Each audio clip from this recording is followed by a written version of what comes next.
Hello everyone. In this video we are going to be adding two fractions together. So in this example I have 8 and 1/6 plus 9 over 5.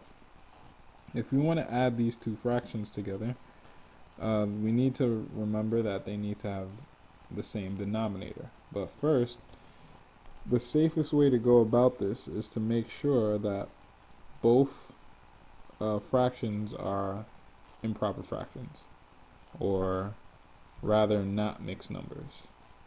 So since 8 and 1/6 is a mixed number, we need to convert it into an improper fraction. The way we do that is we take the denominator and multiply it by the whole number, so 6 times 8, which gives us 48, and add that to the numerator. So our fraction now becomes 6 times 8 is 48 plus 1, 49 over 6 plus 9 over 5.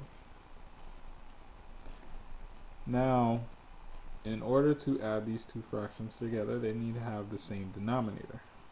So what's the lowest common denominator between these two numbers? Unfortunately, 5 and 6, they're neither factors of each other or multiples of each other.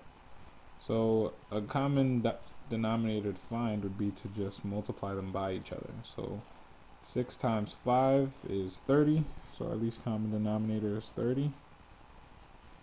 There are no smaller numbers that both of them can be divided evenly into, so our least common denominator is 30. If I want this 5 to be a 30, I need to multiply it by 6. But also, whatever I do to the bottom, I need to do to the top. And for this 6, in order to become a 30, I need to multiply it by 5. And whatever I do to the bottom, I need to do to the top. So I end up with, 49 times 5. Let's do that on the side really quick here. That gives us, let's see, we have 45, carry the 4. 245. So we have 245 over 30 plus 54 over 30. And since they have the same denominator, we can combine them and add them. We're only adding the numerators. So this now becomes 299 over 30. Not 299 over 60. That's a common mistake some students make. 299 over 30. Now let's see if we can simplify this. Let's turn this into a mixed number first. 299 divided by 30. Let's see, 30 goes into 300 almost 10 times, so let's just go and multiply that by 9. We end up with 270. When we subtract, we're left with a difference of 29. So our whole number is 9, and we're left with 29 over 30. Fortunately, that cannot be simplified, so we don't need to do any more work. This is our final answer. Now, that's the long way of going about this problem. There is a shorter way you can do.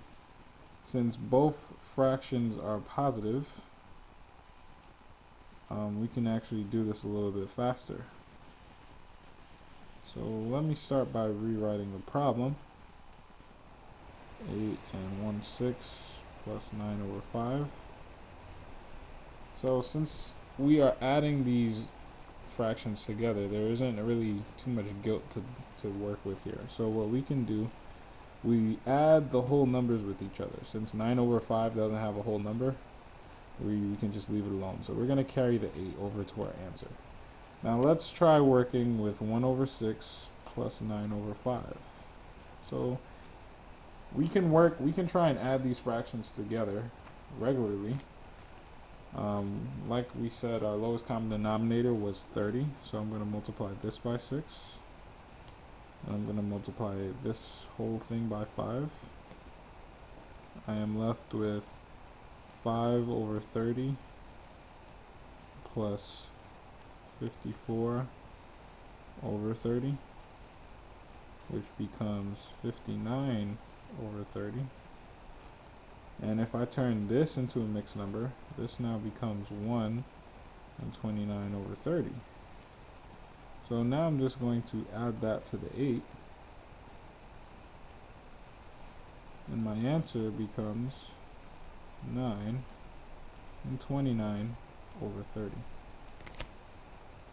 Did that in less than half the time. So this may be an option or a route you want to take when you're adding two fractions. So you can do this only when you're adding. You can do this sometimes when you're subtracting if the first number is a larger fraction.